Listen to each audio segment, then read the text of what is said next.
بسم الله الرحمن الرحيم والضحى والليل إذا سجى ما ودعك ربك وما قلى وللآخرة خير لك من الأولى ولسوف يعطيك ربك فترضى ألم يجدك يتيما فآوى ووجدك ضالا.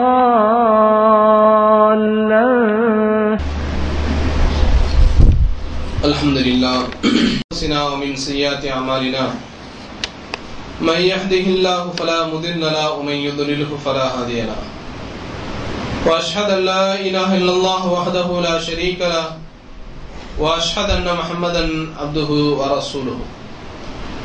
أما بعد فقد قال الله الذي تساءلون به والأرحام إن الله كان عليكم رقيبا. يا أيها الذين آمنوا اتقوا الله حق تقاته ولا تموتن إلا وأنتم مسلمون. يا أيها الذين آمنوا اتقوا الله وقولوا قولا سديدا يصلح لكم أعمالكم ويغفر لكم ذنوبكم ومن يطع الله ورسوله فقد فاز فوزا عظيما. اللهم صل على محمد وعلى آل محمد كما صليت على إبراهيم وعلى آل إبراهيم إنك حميد مجيد. اللهم بارك على محمد وعلى آل محمد كما باركت على إبراهيم وعلى آل إبراهيم إنك حميد مجيد. அளவற்ற அல்லாஹ்வும் நிகரற்ற அன்புடையவனுமாகிய எல்லாம் அல்ல அல்லாஹ்வுக்கே புகழ் அனைத்தும். ஸலவாத்தும் ஸலாமும் உத்தம தூதர் நபிகள் நாயகம் ஸல்லல்லாஹு அலைஹி வஸல்லம் அன்னவர்கள் மீதும் அன்னவருடைய குடும்பத்தவர்கள் உத்தம சஹாபாக்கள் நல்லவர்கள் நம் அனைவர் மீதும் என்றென்றும் நிலவூற்றுமாக. அன்பிற்குரிய சகோதர சகோதரிகளே, அல்லாஹ்வுடைய மகத்தான கிருபையினால் அல்லாஹ்வினால் கடமையாக்கப்பட்டிருக்கக்கூடிய இந்த ஜும்மாவுடைய நாளில் ஜும்மா உரையை கேட்டும் அதற்கு பின்னாடி நடக்கக்கூடிய தொழுகையிலே கலந்தும் இன்றைய நாளில் நடக்கக்கூடிய நன்மைகளை பெறுவதற்காக நாம் இங்கே அமர்ந்திருக்கின்றோம். அன்பிற்குரிய சகோதர சகோதரிகளே, இன்றைக்கு வழங்கப்பட்டுள்ள தலைப்பு அபகதல் இல்லா. அல்லாஹுக்காக ஒரு மனிதன் கோபப்படுகிறான் என்ற அந்த தலைப்பு தான் இன்றைய ஜும்மா உரையாக வழங்கப்பட்டிருக்கிறது. பொதுவாக மனிதனுடைய வாழ்க்கையில் ஒரு மனிதன் எவ்வளவுதான் இரக்கம் உள்ளவனாக சாந்தம் உள்ளவனாக இருந்தாலும் வாழ்க்கையிலே ஏதாவது ஒரு கட்டத்தை தாண்டுகின்ற போது, வாழ்க்கையிலே புதிதாக ஏதாவது ஒரு பிரச்சனைகள் என்று வருகின்ற போது ஒவ்வொரு மனிதனும் தன்னுடைய கோபத்தை சில சந்தர்ப்பங்களிலே வெளிப்படுத்தக்கூடியவனாக இருந்து கொண்டிருக்கிறான். ஒரு பெற்றோர் தன்னுடைய பிள்ளைகள் மீதும், ஒரு கணவன் தன்னுடைய மனைவி மீதும், ஒரு மனைவி தன்னுடைய கணவன் மீதும், அதே போல ஆசிரியர்கள் மாணவர்கள் மீதும், முதலாளிகள் தொழிலாளிகள் மீதும், இப்படி உலகத்திலே ஏதாவது ஒரு வகையிலே மனிதன் கோபப்படக்கூடியவனாக இருக்கிறான். அந்த கோபம் சில சந்தர்ப்பங்களில் மிகப்பெரிய இடைவெளியை உண்டு பண்ணக்கூடியதாக, மிகப்பெரிய ஒரு உறவையை முறிக்கக்கூடியதாக மாறிவிடக்கூடிய காட்சியை பார்க்கிறோம். அதே போல சில சந்தர்ப்பங்களில் மிகப்பெரிய ஒரு பாவத்தையே மனிதன் சம்பாதிக்கக்கூடிய ஒரு நிலைக்கு இந்த கோபம் என்பது மனிதனை தள்ளிவிடுகிறது என்பதையும் இன்றைக்கு அன்றாடம் நாம் பத்திரிகையிலே பார்த்திருக்கக்கூடிய ஒரு செய்தியை பார்க்கிறோம். திடீரென்று கோபப்படுகிறான், தன்னுடைய மனைவியே என்ன செய்கிறான், ஆயுதத்தால் வெட்டி விடுகிறான், தன்னுடைய பெற்ற பிள்ளைகளையே கொண்டு விடுகின்றான், நண்பனையே கொண்டு விடுகின்றான் என்ற காட்சிகள் எல்லாம் அன்றாடம் நாம் படிக்கக்கூடிய ஒரு செய்திகளாக இருந்து கொண்டிருக்கிறது. அப்போ கோபம் என்பது அது கடுமையான ஒரு மனிதனை ஒரு நிலையில் இல்லாமல் அவன் வேற வேறு நிலைக்கு கொண்டு செல்லக்கூடிய ஒரு பெரிய பாவம் தான் இந்த கோபம். எனவே தான் நபிகள் நாயகம் ஸல்லல்லாஹு அலைஹி வஸல்லம் அவர்கள் இந்த கோபத்தை பற்றி சொல்கின்ற போது லைஸ ஷதீது பிஸ்ஸுரா இன்னம ஷதீதுல் லதி யம்லிகு நஃப்ஸஹு இன்தல் கதப், புகாரிலே பதிவு செய்யப்பட்டிருக்கிறது. ஒரு போரிலே தன்னுடைய எதிரியை வீழ்த்துபவன் உண்மையான வீரன் அல்ல, மாறாக தன்னிடத்திலே கோபம் வருகின்ற போது அந்த கோபத்தை தன்னுக்குள் அடக்கி கையாளுகின்றானே, அந்த கோபத்தை கட்டுப்படுத்துகின்றானே, அவன்தான் உண்மையான வீரன் என்று நபிகள் நாயகம் ஸல்லல்லாஹு அலைஹி வஸல்லம் அவர்கள் சொல்லியிருக்கக்கூடிய செய்தியை நாம் பார்க்கிறோம். எனவே கோபத்தை பொறுத்தவரையில் நம்மை மீறி வரக்கூடிய ஒரு செயல், ஆத்திரப்படுகின்ற போது யாராவது நம்மை ஆத்திரமூட்டுகின்ற போது, நம்மை தவறாக பேசுகின்ற போது, நம்மை பற்றி அவதூறாக பேசுகின்ற போது, இல்லாததையும் பொல்லாததையும் பேசுகின்ற போது, ஏதாவது ஒரு வகையிலே இந்த மனிதனுடைய இயற்கையை தாண்டி கோபம் வருகிறது.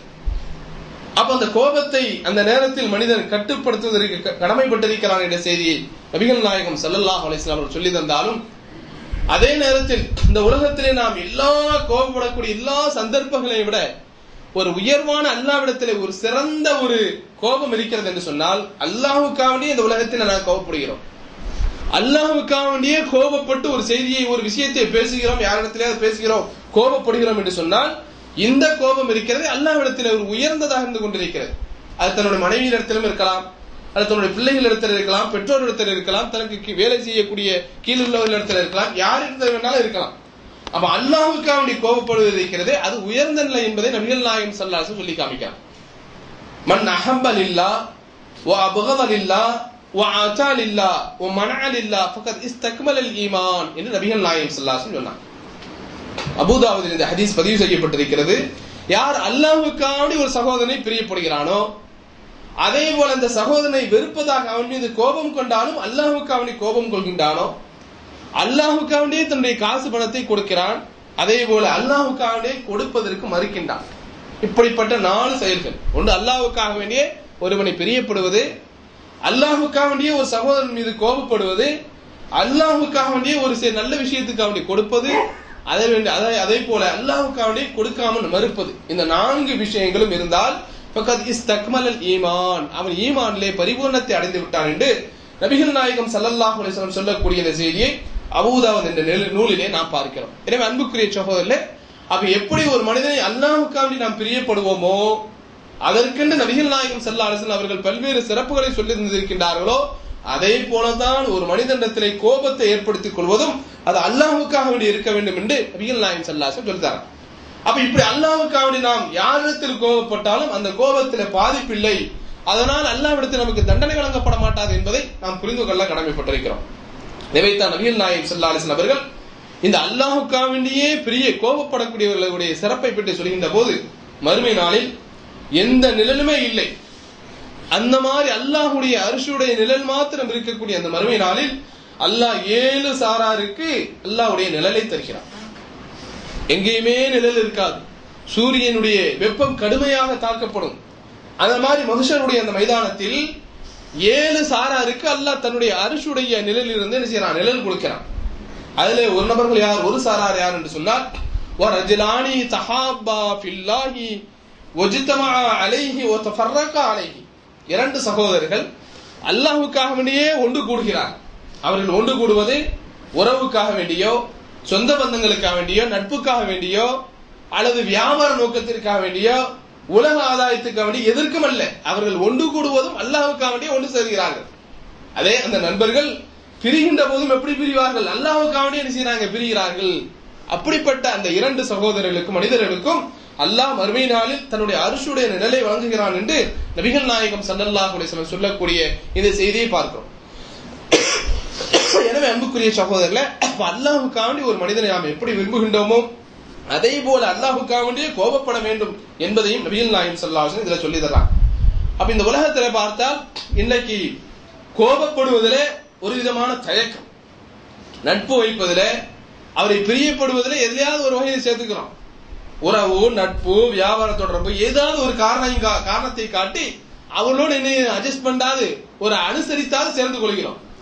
ஆனால் வெறுப்பு என்று வருகின்ற போது யோசனை செய்கிறோம், இவரை எப்படி பாய்க்கிறது, இவரை பாய்ச்சா வேலை போயிருமே, இவரை பாய்ச்சா வியாபாரம் நடக்காத, இவரை பாய்ச்சா குடும்பத்துல பிரச்சனை வந்துருமே என்று சொல்லி அப்பந்தான் என்ன செய்யறோம், யோசிக்கிறோம். நட்பை சேர்த்துக் கொள்வதை போல இது கோபம் என்று வருகின்ற போது அந்த கோபத்தை பற்றி, அந்த கோபப்படுவதற்கு பதிலாக இந்த கோபப்பட்டால் என்ன ஆகிவிடுமோ என்று பயப்படக்கூடிய ஒரு காட்சியை பார்க்கிறோம். ஆனால் அல்லாஹ் ஜல்ல ஷானஹு தஆலா சொல்லி தருகிறான். சூரத்து ஸுக்ரூஃப்ல 67வது வசனத்தில் அல்லாஹ் சொல்கின்றான், அல்-அஹில்லாஉ யௌமஇதின் பஅதுஹும் லிபஅதின் அது இல்லல் முத்தகீன்.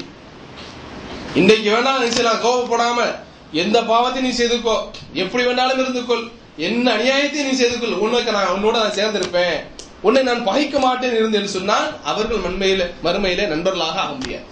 மறுமை நாளில் சிலருக்கு விரோதிகளாக இருப்பார்கள். அந்த நாளில் இந்த தொடர்பு என்பது நட்பு என்பது எல்லோருக்குமே அறுபட்டு விடும். யாருக்குமே அந்த நட்புகள் அங்கே இருக்காது. யாரை தவிர? இல்லல் முத்தகி, இறையச்சமுடையவர்களை தவிர மறுமை நாளில் யாருக்கும் எந்த நட்பும் இருக்காது என்று அல்லாஹ் சொல்கிறான். அப்படின்னா அது என்ன நட்பு? அல்லாஹ்வுக்காகவே பிரியப்பட வேண்டும், அல்லாஹ்வுக்காகவே அவனை கோபிக்கவும் வேண்டும், அவனை கோபம் கொள்ளவும் வேண்டும். அப்படிப்பட்டவனாக இருந்தால் தான் மறுமை நாளில் கூட அவனுக்கு அல்லாஹ் முத்தக்கியனாக வைத்திருக்கிறான். அவர்களுக்கு மத்தியிலே அந்த நட்பை மறுமை நாளிலும் அவன் அல்லாஹ் தொடர செய்கிறான் என்ற செய்தியை அல்லாஹ் குர்ஆனில் நமக்கு சொல்லி காமிக்கிறான். எனவே அன்புக்குரிய சகோதரரே, அப்ப இந்த கோபம் என்பது அல்லாஹ்வுடைய விஷயத்திலே, அல்லாஹ்வுடைய மார்க்கத்துக்கு எதிராக, அல்லாஹ்வுடைய கட்டளைக்கு எதிராக, அல்லாஹ்வுடைய தூதருடைய கட்டளைக்கு எதிராக எது ஒரு விஷயம் இந்த சமூகத்தில் நடப்பட்டாலும், அது நம்ம குடும்பத்திலே நடந்தாலும், உறவுகளிலே நடந்தாலும், நட்பிலே நடந்தாலும், உடனே நாம் அல்லாஹ்வுக்கு அங்கே கோபத்தை நாம் காட்ட வேண்டும் என்பதை நாம் புரிந்து கொள்ள கடமைப்பட்டிருக்கிறோம். எந்த அளவுக்கு என்று சொன்னால், இந்த கோபம் எந்த அளவுக்கு இருக்க வேண்டும்? ஏன்னா இன்னைக்கு கோபமும் நட்பும் வெறுப்பும் என்பது அதிகமாக யாரிடத்திலே பார்க்கலாம்? ஒரு கணவன் மனைவியுடைய வாழ்க்கையிலே பார்க்கலாம். ஒன்னு மனைவி கோபித்துக் கொள்வார், அல்லது கணவன் கோபித்துக் கொள்வார். இந்த நிலையை இன்னைக்கு அதிகமாக ஒரு குடும்பத்திலே பார்க்க முடிகிறது. இதைவிட நாம் இந்த ஒரு குடும்பத்தில் கணவன் மனைவிக்கு ஏற்படக்கூடிய இந்த வெறுப்பை விட அல்லாஹ்வுடைய விஷயத்தில் ஒருவனை நாம் எதிர்ப்பது, கோபப்படுவது அதிகமாக இருக்க வேண்டும் என்பதை புரிய வேண்டும். நபிகள் நாயகம் ஸல்லல்லாஹு அலைஹி வஸல்லம் காலத்துல பரீரா, முகைஸ் என்று சொல்லக்கூடிய 2 நபித்தோழர்கள் இருந்தார்கள். இந்த பரீரா என்ற நபித்தோழர் அவர் என்ன செய்யறாங்க? அடிமையாக இருக்கிறார்கள். அதே போல முகைஸ் என்று சொல்லக்கூடிய அவருடைய கணவரும் அடிமையாக இருக்கிறார். பரீரா ரலியல்லாஹு தஆலா அவர்கள் அடிமையாக இருந்து சில காலத்திலே அவர்கள் விடுதலை பெறுகிறார்கள், சுதந்திரம் பெற்றவர்களாக மாறுகிறார்கள். சுதந்திரம் பெற்றவராக மாறிய பிறகு தன்னுடைய கணவர் முகைஸை வேண்டாம் என்று விரும்புகிறார்கள். இந்த கணவன் எனக்கு தேவையில்லை, நான் சுதந்திரம் பெற்று விட்டேன், நான் வேறொரு கணவனை முடித்துக் கொள்கிறேன், எனக்கு இந்த கணவன் தேவையில்லை என்று சொல்லி அவர்களாக முடிவு செய்து அந்த கணவனை வெறுக்கிறார்கள். இந்த மனைவியுடைய வெறுப்பு எப்படி இருக்கிறது என்று சொன்னால், கடுமையாக தன்னுடைய கணவனை கடுமையாக வெறுக்கிறார். ஆனால் கணவனுடைய சூழ்நிலை என்ன? முகைஸ் தன்னுடைய மனைவி மீது அளப்பரிய அன்பு வைத்திருக்கிறார். எந்த அளவுக்கு என்று சொன்னால், மதீனாவுடைய வீதியிலே ஹதீஸ்ல வருகிறது, புகாரி போன்ற பல்வேறு ஹதீஸ்களிலே பார்க்கிறோம், இந்த பரீரா மதீனாவுடைய வீதியிலே சென்றால் தன்னுடைய கணவன் மீது கடுமையான வெறுப்போடு செல்வார்கள். கணவனை ஏறிட்டும் பார்க்க மாட்டார்கள். கடுமையான கோபம் தன்னுடைய முகத்திலே தெரியும் கணவனை பற்றி. ஆனால் முகைஸ் என்ன செய்கிறார்? தன்னுடைய மனைவி மீது இருக்கக்கூடிய பிரியத்தினால் மனைவிக்கு பின்னாடி அழுதுகிட்டே போறார். எவ்வளவு நட்பு பாருங்க! தன்னுடைய மனைவி மேல எவ்வளவு அன்பு வைத்திருந்தார், பாசம், அந்த அளவுக்கு பாசம். ஆனால் அந்த மனைவிக்கு கணவனை பிடிக்கவில்லை. இரண்டுமே மதீனாவுடைய வீதி நடந்து கொண்டிருக்கிறது. நபிகள் நாயகம் ஸல்லல்லாஹு அலைஹி வஸல்லம் அவர்கள் இந்த காட்சியை பார்த்துவிட்டு அப்பாஸ் ரலியல்லாஹு தஆலா தன்னுடைய சிறிய தந்தையை அழைத்து சொல்றாங்க, அப்பாஸே பாருங்கள், இந்த முகைஸ் பரீராவை எவ்வளவு விரும்புகிறார், அளப்பரிய பாசம் வைத்திருக்கிறார். அந்த பாசம் அவருடைய கண்களிலே தெரிகிறது. அவருடைய கண்களிலிருந்து கண்ணீர் வடிந்து கொண்டிருக்கிறது. நம்முடைய ஆசை மனைவி நம்மை விட்டு பிரிந்து செல்கிறாளே என்ற அந்த வருத்தத்திலே, கவலையிலே, துக்கத்திலே கண்ணீர் வடித்துக் கொண்டு ஏதோ மனைவிக்கு பின்னாடி சென்று கொண்டிருக்கிறார். ஆனால் பரீராவோ தன்னுடைய கணவன் மீது கொஞ்சம் கூட பாச வைக்காமல் கடுமையான வெறுப்பை காட்டுகின்றார்கள் என்று அப்பாஸ் ரலியல்லாஹு தஆலா அவர்களை பார்த்து நபிகள் நாயகம் ஸல்லல்லாஹு அலைஹி வஸல்லம் சொன்னார் என்ற செய்தியை புகாரியிலே நாம் பார்க்கிறோம். அப்போ ஒரு கணவன் மனைவிக்கு மத்தியில் இருக்கக்கூடிய வெறுப்பு இருக்கிறத இதைவிட ஒரு பன்மடங்காக அல்லாஹ்விற்கு எதிராக இருக்கக்கூடிய விஷயங்களிலே நாம் கோபம் காட்ட வேண்டும், வெறுப்பு காட்ட வேண்டும் என்பதை புரிந்து கொள்ள வேண்டும். ஆனால் இன்றைக்கு இந்த வெறுப்பு இன்றைக்கு சமூகத்தில் இருந்து கொண்டிருக்கிறதா? அப்படிப்பட்ட உணர்வுகள் எத்தனை பேருக்கு இருக்கிறது என்று சொன்னால் குறைவாகத்தான் நமக்கு பார்க்க முடியும். ஆனால் இன்றைக்கு யாருக்கெல்லாம் அந்த வெறுப்புகளும் அந்த கோபமும் இருந்து கொண்டிருக்கிறது பார்க்கிறோமா இல்லையா? கூடங்குளத்தில் நடைபெறக்கூடிய காட்சிகளை நாம் அவ்வாறு அவ்வப்போது தினந்தோறும் பத்திரிகையிலே, மீடியாவிலே பார்த்துக் கொண்டிருக்கிறோம்.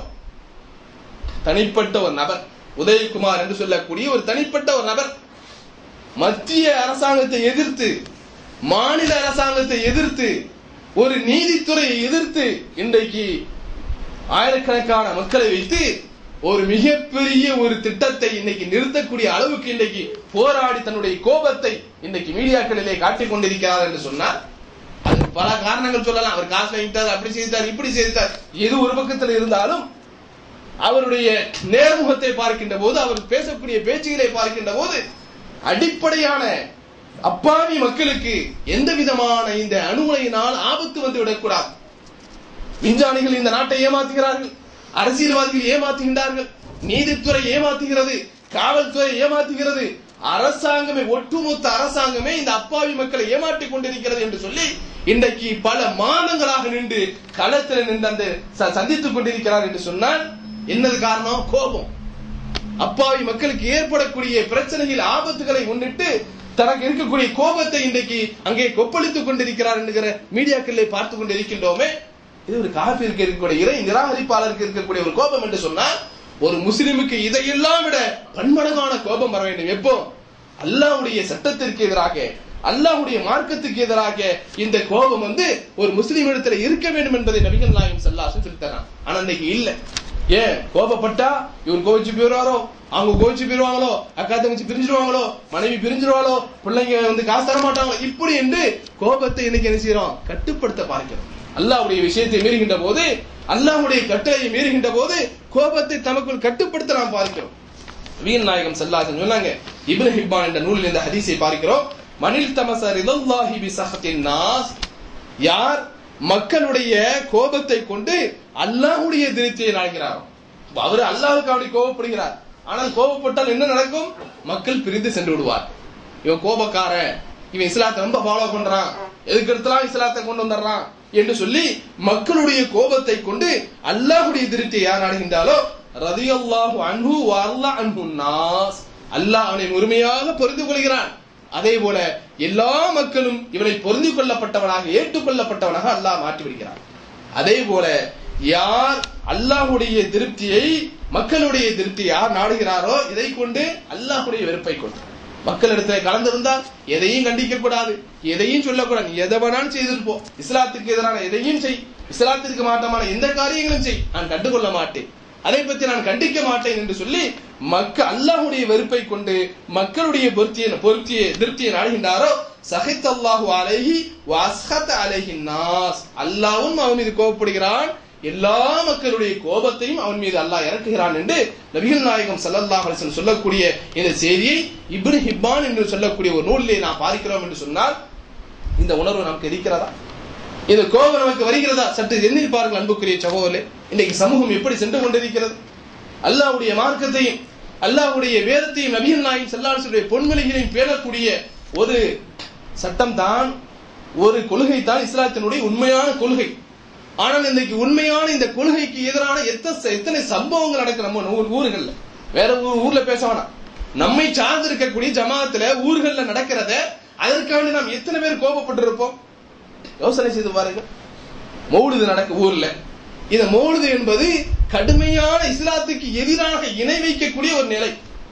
அந்த மௌலிதுகள் அரபி பைத்துகளை பாடல்களாக எழுதி வைத்து இன்னைக்கு அல்லாஹ்வுடைய பள்ளிகளை அல்லாஹ் சொல்கின்றான், வன்னல் மசாஜிது லில்லாஹ் ஃபலா ததுஉ மஅல்லாஹி அஹதா, பள்ளிவாசல்கள் எல்லாம் அல்லாஹ்வுக்கே சொந்தம், அந்த அல்லாஹ்வுடைய பள்ளியில யாரையுமே நீங்கள் அழைக்காதீர்கள் என்று அல்லாஹ் குர்ஆன்ல சொல்றான்.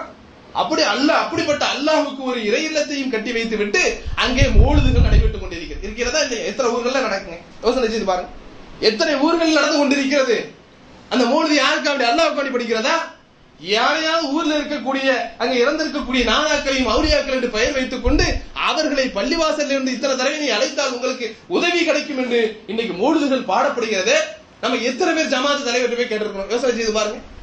அல்லாஹ்வுடைய மார்க்கத்துக்கு எதிராக இல்லையா? அல்லாஹ்வுடைய மார்க்கத்தை ஏற்றுக்கொண்டிருக்கிறோம். அல்லாஹ் ஒரே இறைவன் தான். அல்லாஹ்வுடைய தூதர் நபிகள் நாயகம் ஸல்லல்லாஹு அலைஹி வஸல்லம் சொல்லி கலிமா சொல்லி நாம் இஸ்லாத்துக்குள்ளே வந்திருக்கிறோம் என்று சொன்னால், இந்த அல்லாஹ்வுடைய சட்டத்துக்கு எதிராக மௌலிதுகள் ஆங்காங்கே ஓதப்படுகிறது, பிரபலமாக மிகப்பெரிய விசேஷங்களாக இன்னைக்கு கொண்டாடப்பட்டுக் கொண்டிருக்கிறது. யாராவது அதுக்காக குரல் கொடுக்கிறோமா? ஊர்ல எங்க ஊர்ல நான் ஓத மாட்டேன், எங்க குடும்பம் ஓதாது, எங்க குடும்பம் காசு கொடுக்காது ஒதுக்கிட்டா அப்ப அந்த தீமையை நாம் எப்படி சமூகத்திலிருந்து களைய முடியும்? எவ்வளவு பெரிய தீமை! அல்லாஹ்வுக்கு இந்த உலகத்துல வெறுப்பான ஒரு செயல் என்று சொன்னால் அல்லாஹ்வுக்கு என்ன வைக்கிறதாங்க? வேற எது விடுங்க, மற்ற பாவங்களை எல்லாம் விட்டு விடுங்கள். அல்லாஹ் கடுமையாக சினம் கொள்கிறான், கோபம் கொள்கிறான் என்று சொன்னால் எதுக்காக வேண்டி? அல்லாஹ்வை போன்று இன்னொரு தெய்வம் இந்த உலகத்தில் இருக்கிறது, அவனுக்கு சக்தி இருக்கிறது, அவனிடத்தில் பிரார்த்தனை கேட்டால் அவன் பதில் கொடுப்பான், எங்களுடைய நோய்களை நீக்குவான், எங்களுடைய தேவைகளை அவன் நிறைவேற்றி தருவான் என்று எண்ணுகின்றார்களே, ஷிர்க். இந்த ஷிர்க் தான் இன்னைக்கு உலகத்தில் இருக்கக்கூடிய கடுமையான அல்லாஹ்வுக்கு பிடிக்காத ஒரு பாவங்க. அந்த பாவம் நம்ம ஒரு ஜமாத்து நடக்குது, நம்ம ஒரு பள்ளிவாசல்ல நடக்குதுன்னா எத்தனை பேருக்கு கோபம் வருது? கோபம் வரதில்லை. அப்ப இந்த கோபங்கள் இப்படி போய் கடைசி என்ன ஆகி போச்சு?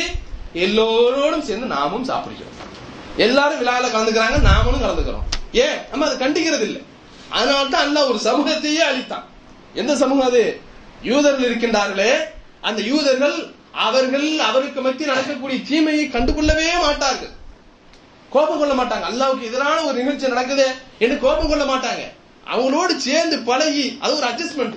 அப்படி அட்ஜஸ்ட்மெண்ட் ஆகிற காரணத்தினால்தான் அவர்கள் அழிக்கப்பட்டார்கள் என்று அல்லாஹ் சொல்லி காமிக்கிறார். அப்ப இந்த நிகழ்வு இன்னைக்கு சமூகத்தில் இருக்கிறதா இல்லை? வரதட்சணை திருமணத்தை எடுத்துக்கொள்ளுங்க. இன்னைக்கு எத்தனை ஊர்கள் நடந்து கொண்டிருக்கிறது?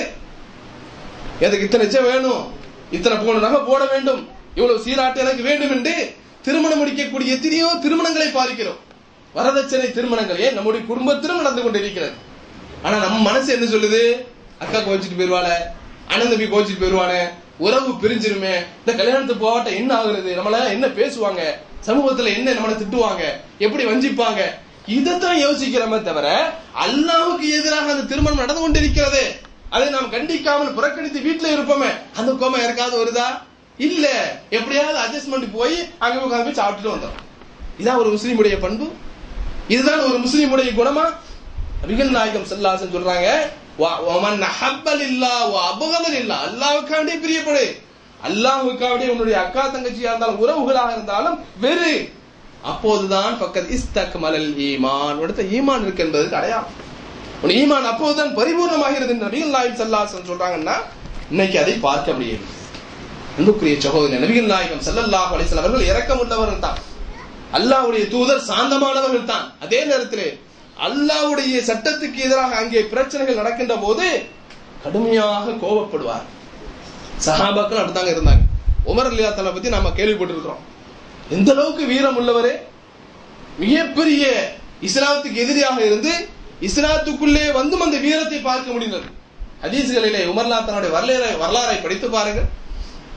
ஒன்னும் தேவையில்லை, ரசூலுல்லாஹ்விட்ட ஒரு பஞ்சாயத்துக்கு ஒரு பிரச்சனை வருது என்றால் ரசூலுல்லாஹ் அங்க தீர்ப்பு சொல்வதற்கு முன்னாடி பக்கத்தில் இருக்கக்கூடிய உமர் ரலியல்லாஹு அன்ஹு சொல்லுவாங்க, அல்லாஹ்வுடைய தூதரை இவரை என்கிட்ட விட்டுங்க, நான் பாத்துக்கிறேன். ஒரே பேச்சு தான், வேற மறு பேச்சுலாம் அங்க பேசுறதே கிடையாது. இவரை என்கிட்ட விட்டுருங்க, நான் பாத்துக்கிறேன்.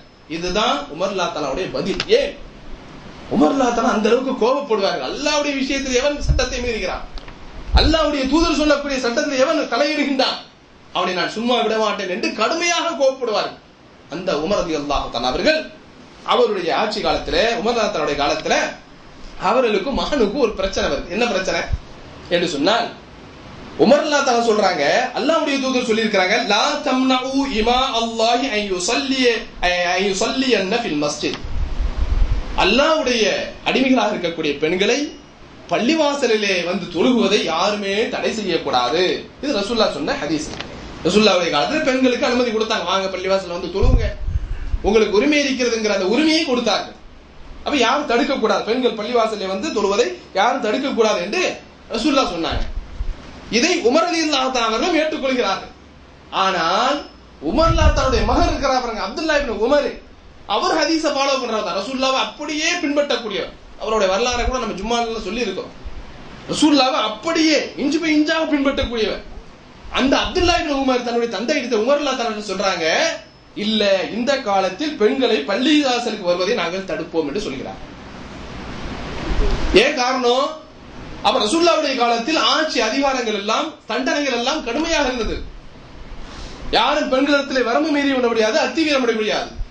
அப்ப உமர் ரலியல்லாஹுடைய காலத்துல மக்கள் எல்லாம் இஸ்லாத்துல வந்து நிறைய வந்த காரணத்தினால், அப்போ வந்து கடை வீதியிலே பள்ளிவாசல்கள் இந்த மாதிரி இருக்கக்கூடிய காரணத்தினால் அவங்க வர்றதுனால பல்வேறு சட்ட சிக்கல்கள் ஏற்படும் என்ற காரணத்தினால் அப்துல்லாஹ் இப்னு உமர் சொல்றாங்க, வேணாம், பள்ளிவாசலுக்கு பெண்கள் வர வேணாம், வீட்டிலே தொழுது விட்டோம்னு சொல்றாங்க. இப்படி தந்தைக்கும் மகனுக்கும் மத்திய பிரச்சனை வந்து உமர் ரலியல்லாஹு அன்ஹு சொல்றாங்க, மகனே அப்துல்லாஹ் இப்னு உமரே, நான் அல்லாஹ்வுடைய தூதர் சொல்லி இருக்கக்கூடிய ஒரு சட்டத்தை உன்னிடத்தில் சொல்கிறேன், ஆனால் நீ எனக்கு எதிராக, நீ அல்லாஹ்வுடைய தூதர் சொல்லி இருக்கக்கூடிய சட்டத்தில் எனக்கு எதிராக நீ பேசுகிறாயா என்று சொல்லிட்டு ரெண்டு பேருக்கு மத்தியில் இதுவே பிரச்சனையாகி தந்தைக்கும் மகனுக்கு மத்தியிலே பிளவு ஏற்பட்டு பல நாட்களாக பேசியிருப்பாங்க. எதுக்காக பேசியிருப்பாங்க? ஒரு மூமின் இன்னொரு மூமின் இடத்துல 3 நாளைக்கு மேல் பேசக்கூடாதுங்கிற அந்த ஹதீஸை வைத்து சலாம் சொல்லியிருப்பாங்க, பேசியிருப்பாங்க. ஆனால் வளமையாக இருக்குமே தந்தைக்கும் மகனுக்கும் இருக்கக்கூடிய பேச்சு, அந்த பேச்சு அவர்களுக்கு மத்தியில இல்லை என்ற செய்தியை இப்னு மாஜா என்ற கிரந்தத்திலே நான் பார்க்கிறோம் என்று சொன்னால், ஏகாவணி கோவப்பட்டாங்க உமர் ரலியல்லாஹு அன்ஹு. மகனுக்கும் தந்தைக்கும் மகனுக்கும் என்ன பிரச்சனை? வியாபார பிரச்சனையா, சொத்து பிரச்சனையா, கொடுக்கல் வாங்கல் பிரச்சனை இல்ல, அல்லாஹ்வுடைய சட்டத்தில் நீ எப்படி கை வைப்பது? அல்லாஹ்வுடைய தூதர் ஒரு சட்டத்தை சொல்லி இருக்க, நீ ஏன் இப்படி நடந்து கொள்கிறாய் என்று கோபப்பட்டார் என்ற செய்தியை நான் பார்க்கிறோம் என்று சொன்னால், இன்னைக்கு இது நம்மிடத்துல இருக்கிறதா? எத்தனை சட்டங்கள் மீறப்படுகிறது, எத்தனை அல்லாஹ்வுடைய வரம்புகள் மீறப்படுகிறது சமூகத்திலே. அந்த சமூகத்திலே நடக்கின்ற போது, அப்படி மீறுகின்ற போது அந்த உணர்வுகள் நமக்கு எந்த கொண்டு இருக்கிறதா என்பதை நாம் எண்ணி பார்க்க கடமைப்பட்டிருக்கிறோம் அன்புக்குரிய சகோதரர். ஆனால் அப்படி இல்லை. ஒரு அட்ஜஸ்ட்மெண்ட்டுக்கு வந்துடுறோம், விட்டு கொடுத்துடுறோம், கோபப்பட தேவையில்லை, விலகிறதுக்கெல்லாம் ஒரு அட்ஜஸ்ட்மெண்ட் பண்ணிக்கலாம் என்று சொல்லி ஏதாவது ஒரு காரணங்களை சொல்லி விலகி நிற்கிறோம் என்று சொன்னால் அன்புக்குரிய சகோதரே, அப்ப நம்முடைய ஈமானுடைய நிலை என்ன எண்ணி பாருங்க. அல்லாஹ் ஜல்ல ஷானஹு தஆலா குர்ஆன்ல சொல்லி காமிக்கிறான். எப்படி சொல்லி காமிக்கிறான்? லா தஜிது கௌமன் யுமினூன பில்லாஹி வல் யௌமில் ஆகிர் யுவாதூன மன் ஹாதல்லாஹ வ ரசூலஹு வலவ் கானூ ஆபாஉஹும் அவ் அப்னாஉஹும் அவ் இக்வானுஹும் அவ் அஷீரத்துஹும். ஒரு கூட்டத்தாரை நீங்கள் பெற்றுக்கொள்ளவே முடியாது. நீங்கள் அடைந்திருக்கக்கூடிய கூட்டம் எப்படிப்பட்ட கூட்டம் தெரியுமா முஹம்மதே? அவர்கள் அல்லாஹ்வையும் மறுமை நாளையும் ஏற்றுக்கொண்டிருக்கிறார்களே, அந்த கூட்டத்தார் எப்படிப்பட்டவர்கள்? அவர்கள் எவர்கள் அல்லாஹ்வுக்கும் அல்லாஹ்வுடைய ரசூலுக்கும் விரோதியாக இருக்கின்றார்களோ அவர்கள் தங்களுடைய பிள்ளைகள், தங்களுடைய பெற்றோர்களாக இருந்தாலும் சரி, தங்களுடைய பிள்ளைகளாக இருந்தாலும் சரி, தங்களுடைய சகோதரர்களாக இருந்தாலும் சரி, தங்களுடைய குடும்ப உறவுகளாக இருந்தாலும் சரி, அல்லாஹ்வுக்கும் அல்லாஹ்வுடைய ரசூலுக்கு விரோதின்னு சொன்னா ஒருபோதும் அவர்களை நேசிக்கவே மாட்டார். இது வருதா நமக்கு? அக்கா தங்கச்சியா இருக்கலாம், அப்பா அம்மாமா இருக்கலாம், யாராக இருந்தாலும் சரி, பெற்றவர்களாக இருந்தாலும் சரி, அவர்கள் அல்லாஹ்வுக்கும் அல்லாஹ்வுடைய ரசூலுக்கும் விரோதி என்று சொன்னால் அவர்களை ஒருபோதும் நேசிக்க மாட்டார்களே. அப்படிப்பட்ட கூட்டம் தான் இந்த கூட்டம் என்று சொல்லிவிட்டு அல்லாஹ் சொல்றான், உலாயிக கதப ஃபீ குலூபிஹிமுல் ஈமான் வஅய்யதஹும் பிரூஹின் மின்ஹு வயதுகிலுஹும் ஜன்னாத்தின் தஜ்ரி மின் தஹ்திஹல் அன்ஹார். இவர்கள் தான் உண்மையான முஃமின்கள். இவருடைய உள்ளங்களிலே அல்லாஹ் ஈமானை எழுதி விட்டான். அது மாத்திரமல்ல, இவர்களுக்கு அந்த ரூஹ் என்று சொல்லக்கூடிய அந்த ஜிப்ராயில், அந்த ஜிப்ராயிலை கொண்டு இவர்களை அல்லாஹ் பலப்படுத்துகின்றான். இவர்களுக்கு கீழே ஆறுகள் ஓடிக்கொண்டிருக்கக்கூடிய அந்த சூனபதிகளை இவர்களுக்கு வழங்குகின்றான். காலிதீன ஃபீஹா ரலியல்லாஹு அன்ஹும் வரது அன். அந்த சுவர்க்கத்திலே நிரந்தரமாக இருப்பார்கள். அல்லாஹ் இவர்களை புரிந்து கொண்டான், இவர்கள் அல்லாஹ்வை புரிந்து கொண்டார்கள். உலாயிக ஹிஸ்புல்லாஹ். இவர்கள் தான் அல்லாஹ்வுடைய படை, இவர்கள் தான் அல்லாஹ்வுடைய படை. அலா இன்ன ஹிஸ்பல்லாஹி ஹுமுல் முஃப்லிஹூன். அறிந்து கொள்ளுங்கள், அல்லாஹ்வுடைய படைதான் வெற்றி பெற்றது என்று அல்லாஹ் ஜல்ல ஷானஹு தஆலா சொல்லி காமிக்கிறான் என்று சொன்னால் இந்த உணர்வு இன்னைக்கு நம்ம இடத்துல இருக்கிறதா? எத்தனை அட்ஜஸ்ட்மெண்ட் போடுறோம்? கல்யாணத்துல அட்ஜஸ்ட்மெண்ட், மௌத் வீட்டுல அட்ஜஸ்ட்மெண்ட், பாத்தியால அட்ஜஸ்ட்மெண்ட், அதுல அட்ஜஸ்ட்மெண்ட், எத்தனை விஷயங்களை இன்னைக்கு விட்டு கொடுத்து சரி போட்டும் போட்டும் என்று நாம் விட்டு கொடுக்கிறோம் என்று சொன்னால் அப்ப நம்முடைய ஈமான் எங்கே, நாம் கொண்டிருக்கக்கூடிய கொள்கை எங்கே இருக்கிறது என்பதை நாம் எண்ணி பார்க்க கடமைப்பட்டிருக்கிறோம் அன்புக்குரிய சகோதரர்களே. அதனால் தான் அல்லாஹ் ஜல்ல ஷானஹு தஆலா இப்ராஹிம் அலைஹிஸ்ஸலாத்து வஸ்ஸலாம் அவர்களை பற்றி நமக்கு சொல்கிறார். எந்த இப்ராஹிம் அலைஹிஸ்ஸலாத்து வஸ்ஸலாம் அவர்கள்? இந்த சமூகத்திற்கே முன்மாதிரியாக இருக்கக்கூடிய ஒரு இப்ராஹிம் அலைஹிஸ்ஸலாத்து வஸ்ஸலாம். அவர்கள் எந்த அளவுக்கு கோபப்பட்டார்கள், சமூகத்தை எதிர்த்து நின்றார்கள். எதற்காக நின்றார்கள்? சுயலாபத்துக்காண்டிய, உலக ஆதாயத்திற்காண்டிய இல்லை, அல்லாஹுக்கு எதிராக இந்த மக்கள் இருக்கிறார்கள் என்ற ஒரே காரணத்திற்காக அவர்கள் தங்களுடைய கோபங்களை மக்களிடத்தில் ஏற்படுத்தினார்கள். செய்தி அல்லாஹ் குர்ஆன்ல சொல்லி காமிக்கின்றானே, கது கானத் லக்கும் உஸ்வத்துன் ஹஸனா ஃபீ இப்ராஹீம் வல்லதீன மஅ. இப்ராஹிமுடைய விஷயத்திலும் அந்த இப்ராஹிமோடு எவர்கள் ஈமான் கொண்டார்களோ அவர்களிடத்த விஷயத்திலும் உங்களுக்கு அழகிய முன்மாதிரி இருக்கிறது. அழகான முன்மாதிரி. என்ன முன்மாதிரி? அவர்கள் இத காலூ லிகௌமிஹிம் இன்னா புராஉ மின்கும் மிம்மா தஅபுதூன மின் தூனில்லாஹ். உங்களை விட்டு நாங்கள் விலகி இருக்கிறோம். யாரை பார்த்து சொல்றாங்க? எல்லாமே உறவுகள் தான். அவர்களுக்கு எல்லோரும் உறவுகள் தான். அந்த ஊர்ல இருக்கக்கூடியவர்கள் ஒருவர் உறவை சார்ந்தவர்கள். அந்த உறவுக்காரர்களை பார்த்து சொல்கிறார்கள், உங்களை விட்டு நாங்கள் விலகி இருக்கிறோம். நீங்கள் அல்லாஹ்வை விட்டு விட்டு யாரை வணங்குகின்றீர்களோ அவர்களை விட்டு நாங்கள் விலகி இருக்கிறோம். கஃபர்னா பிக்கும் வ பதா பைனனா வ பைனக்கும் அல் அதாவா. உங்களுக்கும் எங்களுக்கு மத்தியிலே விரோதம் ஏற்பட்டு விட்டது. ஹத்தா துமினு பில்லாஹி வஹதா. நீங்கள் எப்போது அல்லாஹ் ஒருவனை மாத்திரம் வணங்குகிறீர்களோ அதுவரை உங்களுக்கும் எங்களுக்கும் எந்த நட்பும் பாசம் அன்பு தொடர்பு எதுவுமே கிடையாது என்று அந்த இப்ராஹிமும் அந்த இப்ராஹிமோடு சேர்ந்திருக்கக்கூடிய ஈமான் கொண்டவர்கள் சொன்னார்களே, அதிலே உங்களுக்கு முன்மாதிரி இருக்கிறது என்று அல்லாஹ் ஜல்ல ஷானஹு தஆலா சொல்லி தருகிறான் என்று சொன்னால், எனவே அன்புக்குரிய சகோதரர்களே, அப்ப இந்த உணர்வு நம்ம இடத்துல வர வேண்டும். அது நம்ம குடும்பமாக இருக்கலாம், அல்லது வெளியில இருக்கலாம், நட்பா இருக்கலாம், வியாபார தொடர்பு எதுவாக இருந்தாலும் அல்லாஹ்வுக்காக என்ன செய்யணும்? கோபப்படணும். எல்லாம் அட்ஜஸ்ட்மெண்ட் பண்ணிக்கலாம், எல்லாம் அதெல்லாம் அங்கவே பார்த்துக்கலாம் அப்படின்னு சொன்னால் அது உண்மையான மார்க்கம் அல்ல, அது உண்மையான ஈமான் அல்ல என்பதை நாம் விளங்கிக் கொள்ள வேண்டும். எல்லாம் அல்லாஹ் ஜல்ல ஷானஹு தஆலா இப்படிப்பட்ட உணர்வுகளை என்ன செய்யணும்? நம்மிடத்தில் தர வேண்டும். அப்படிப்பட்ட ஈமான் உள்ளவர்களாக நம்ம அனைவரையும் எல்லாம் அல்லாஹ் ஜல்ல ஷானஹு தஆலா ஆக்கிடுவார்.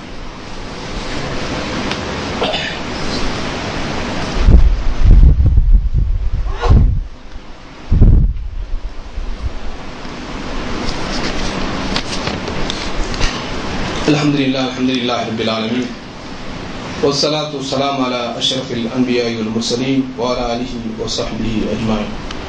அன்பிற்குரிய சகோதர சகோதரிகளே, ஒரு முஸ்லிமை பொறுத்தவரையில் ஒரு முஸ்லிம் தன்னை சுற்றி என்ன நடந்து கொண்டிருக்கிறது, தன்னை சுற்றி என்னென்ன சூழ்ச்சிகள், என்னென்ன விஷயங்கள் எல்லாம் பிணையப்பட்டிருக்கின்றன என்று ஒவ்வொரு முஸ்லீமும் அவன் விழிப்புணர்வோடு அவன் இருக்க வேண்டும் என்பதை நாம் புரிந்து கொள்ள கடமைப்பட்டிருக்கிறோம். ஏனென்று சொன்னால், நபிகள் நாயகம் ஸல்லல்லாஹு அலைஹி வஸல்லம் அவர்கள் ஒரு முஃமினுக்கு இருக்கக்கூடிய கடமையாக சொல்லித் தருகின்றார். மன் ரஆ மின்கும் முன்கரன் ஃபல்யுகையிருஹு பியதிஹி. உங்களிலே யாராவது ஒருவர் தீமைகளை கண்டார், அல்லாஹ்வுடைய மார்க்கத்துக்கு எதிரான விஷயங்களை கண்டால் ஃபல்யுகையிருஹு பியதிஹி, அதை தன்னுடைய கரத்தால் அவர் தடுக்கட்டும். ஃபஇன் லம் யஸ்ததி ஃபபிலிசானிஹி, அதற்கு முடியாவிட்டால் தன்னுடைய நாவால் அந்த விஷயத்தை தடுக்கட்டும். அதற்கு முடியாவிட்டால் அவர் தன்னுடைய கல்பால் ஒதுக்கி விலகி கொள்ளட்டும். வதாலிக அல்லாஹுல் ஈமான், இதான் ஈமான்ல பரிபூர்ணமானது என்று நினைச்சாங்க நபிகள் நாயகம் ஸல்லல்லாஹு அலைஹி வஸல்லம் சொல்லி இருக்கக்கூடிய செய்தி முஸ்லிம் என்ற கிரந்தங்களிலே பார்க்க. ஆனால் என்ன இன்னைக்கு நடந்து கொண்டிருக்கிறது என்று சொன்னால், இஸ்லாத்திற்கு எதிரான எல்லா சூழ்ச்சிகளும் அவ்வப்போது என்ன சமூகத்தை நடைபெற்றுக் கொண்டிருக்கிறது. அதற்கு எதிராக இந்த இஸ்லாமிய சமூகம் ஒவ்வொருவருக்கும் அதற்கு எதிராக ஆர்ப்பரிக்கக்கூடிய, அதற்கு எதிராக கண்டன குரல் கொடுக்கக்கூடிய கடமை ஒவ்வொருவருக்கும் இருக்கிறது என்பதை நாம் விளங்கிக் கொள்ள கடமைப்பட்டிருக்கிறோம். சமீபத்திலே நாம் பார்த்திருப்போம், சாம் ஃபைசல் என்று சொல்லக்கூடிய ஒரு யூத பயங்கரவாதி நபிகள் நாயகம் ஸல்லல்லாஹு அலைஹி வஸல்லம் அவர்கள், அல்லாஹ்வுடைய தூதர், நம்முடைய எல்லாருடைய உயிர்களை விட மிக மேலானவர் அல்லாஹ்வுடைய தூதர் நபிகள் நாயகம் ஸல்லல்லாஹு அலைஹி வஸல்லம் அவர்கள், அவர்களை பற்றி கடுமையாக, கொச்சையாக, காம கொடூரராக, மோசமான ஒரு சித்தரித்து ஒரு திரைப்படத்தை எதிர்த்து இன்னைக்கு வெளியில விட்டிருக்கக்கூடிய காட்சியை பார்க்கிறோம். அதனால் இன்றைக்கு பல்வேறு இஸ்லாமிய நாடுகளிலே பொங்கி எழுந்து அவனை உடனடியாக கைது செய்ய வேண்டும், அந்த திரைப்படத்தை தடை செய்ய வேண்டும் என்று பல்வேறு இடங்களிலே, பல்வேறு நாடுகளிலே, குறிப்பாக நம்முடைய நாடுகளிலும் அப்படிப்பட்ட ஆர்ப்பாட்டங்கள் எல்லாம் நடந்திருக்கக்கூடிய ஒரு காட்சியை பார்க்கிறோம். எவ்வளவு பெரிய ஒரு தீமை! அல்லாஹ்வுடைய தூதர் இந்த உலக மக்களுக்கு நற்போதனையாளராக, நல்ல சிந்தனை ஏற்படுத்தக்கூடியவராக, நல்ல ஒழுக்கங்களை கற்றுக் கொடுக்கக்கூடியவராக வந்திருக்கக்கூடிய ஒரு அல்லாஹ்வுடைய தூதரை பார்த்து இன்றைக்கு இந்த யூத பயங்கரவாதி எப்படி எடுத்திருக்கிறான்? இஸ்லாத்தை கேவலப்படுத்த வேண்டும், அல்லாஹ்வுடைய தூதர் நபிகள் நாயகம் ஸல்லல்லாஹு அலைஹி வஸல்லம் அவர்களை இந்த உலக மக்களுக்கு மத்தியிலே தவறாக சித்தரிக்க வேண்டும் என்று ஒரு சாதாரண ஒரு மனிதனை கூட இப்படி ஒரு படத்தை எடுத்திருக்க முடியாது. அந்த அளவுக்கு கேவலமாக, கீழ்த்தரமாக, இன்னைக்கு கொச்சையாக எடுத்திருக்கிறார் என்று சொன்னால், இதற்கு எதிராக இன்னைக்கு என்ன செய்யறாங்க? முஸ்லிம் சமூகம் ஆர்ப்பரித்துக் கொண்டிருக்கிறது என்பதை பார்க்கிறோம். இது ஒரு முஸ்லிமுடைய கடன். இப்படி எல்லா நிலைகளையும் பார்த்தால் இன்றைக்கு பல்வேறு பிரச்சனைகளை இஸ்லாமிய சமூகம் பார்த்துக் கொண்டிருக்கிறது, சந்தித்துக் கொண்டிருக்கிறது என்று சொன்னால், ஒரு முஸ்லிமை பொறுத்தவரையில் தனக்கு எந்த அளவுக்கு சக்தி இருக்கிறதோ தன் கையால் தடுக்க முடிந்தால் தடுக்க வேண்டும். இல்லை என்று சொன்னால் தன்னுடைய நாவால் தடுக்க முடியுமா? தடுக்க வேண்டும். இல்லை என்று சொன்னால், ஒன்றுக்குமே வழி இல்லை என்று சொன்னால், உள்ளத்தால் விலகியாது ஒதுங்கி விலகியாது இருக்க வேண்டும். சமீபத்தில் ஒரு செய்தியை பார்த்திருப்பீர்கள். எத்தனை செய்திகள்! நம்ம நாட்டில் இருந்து வரக்கூடிய தினமலர் என்று சொல்லக்கூடிய ஒரு பார்ப்பன பத்திரிகை, அது இஸ்லாமியர்கள் பயங்கரவாதிகளை சவுதி அரசாங்கமே உருவாக்குகிறது, சவுதியிலிருந்து சில பயங்கரவாதிகளை, தீவிரவாதிகளை பிடித்தார் என்ற ஒரு செய்தி, இந்த மாதிரி பயங்கரவாதத்தை சம்பந்தப்படுத்தி ஒரு செய்தியை வெளியிட்டிருக்கக்கூடிய காட்சியை பார்த்தோம். எல்லோருக்கும் அந்த தினமலர் பத்திரிகையை தடை செய்ய வேண்டும் என்று சவுதி அரசாங்கத்திற்கு நீங்கள் எல்லாம் வேண்டுகோள் விடுக்க வேண்டும் என்கிற ஒரு லிங்கையும் நினைச்சிருந்தாங்க, மேல்களிலே பார்த்திருப்பீர்கள். இப்ப எவ்வளவு பெரிய ஒரு சூழ்ச்சி நடந்து கொண்டிருக்கிறது. நேற்றைய தினத்தில் குவைத்திலேயும் ஒரு சூழ்ச்சி நடந்து கொண்டிருக்கிறது. ஜலீப் என்ற பகுதியில ஒரு கார்டன்ல, ஒரு ஹதீகால என்ன நடக்குது? கிறிஸ்தவர்கள் ஒன்று கூடி பார்க்கப்பட்ட செய்தி. உண்மை எப்படி நடந்ததோ நமக்கு தெரியாது, பத்திரிகையில் செய்தி. ஒரு ஹதீகால தோட்டத்தில் கிறிஸ்தவர்கள் ஒன்று கூடி பிற மக்களை எல்லாம் பிரெயின் வாஷ் பண்ணி தன்னுடைய கிறிஸ்தவ மதத்திற்குள் சேர்த்திருக்கிறார்கள். அதற்கான ஒரு கூட்டத்தை நடத்தியிருக்கிறார். எந்த நாட்டுக்குள்ள?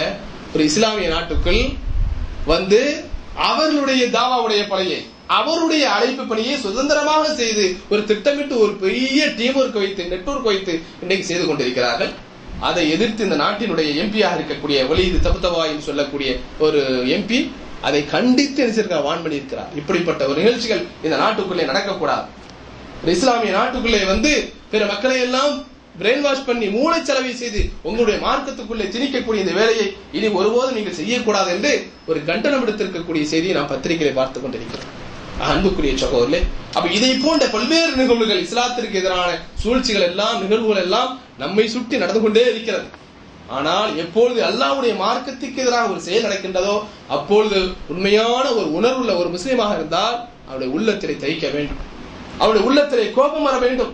அவருடைய அந்த கோபத்தினுடைய வெளிப்பாடு தன்னுடைய நாவினால், எழுத்தினால், கையினால், தன்னுடைய உள்ளத்தால் ஏதாவது ஒரு வகையிலே அதை வெறுக்கக்கூடிய ஒரு மனிதனாகத்தான் ஒவ்வொரு முஸ்லிமும் இருக்க வேண்டும் என்று நபிகள் நாயகம் ஸல்லல்லாஹு அலைஹி வஸல்லம் சொல்லியிருக்கிறாங்க. அதனால தான் சொன்னாங்க, யார் அல்லாஹ்வுக்காண்டி ஒரு மனிதனை விரும்புகிறானோ, யார் அல்லாஹ்வுக்காண்டி வெறுக்கிறானோ, யார் அல்லாஹ்வுக்காண்டி தன்னுடைய காசை கொடுக்கிறானோ, யார் அல்லாஹ்வுக்காண்டி கொடுக்க மறுக்கின்றானோ ஃபக்கத் இஸ்தக்மலல் ஈமான், அவன் ஈமானிலே பரிபூர்ணத்தை அடைந்து விட்டான் என்று நபிகள் நாயகம் ஸல்லல்லாஹு அலைஹி வஸல்லம் சொன்னார்களே. இந்த 4 பண்புகள் நம்மிடத்திலே வர வேண்டும். அப்படிப்பட்ட பண்புள்ளவர்களாக எல்லாம் அல்லாஹ் ஜல்ல ஷானஹு நம் அனைவரையும் ஆக்கி அல்வானாக. வாஹிர் தஅவானா அல்ஹம்துலில்லாஹி ரப்பில் ஆலமீன். அஸ்ஸலாமு அலைக்கும் வரஹ்மத்துல்லாஹி வபரகாத்துஹு.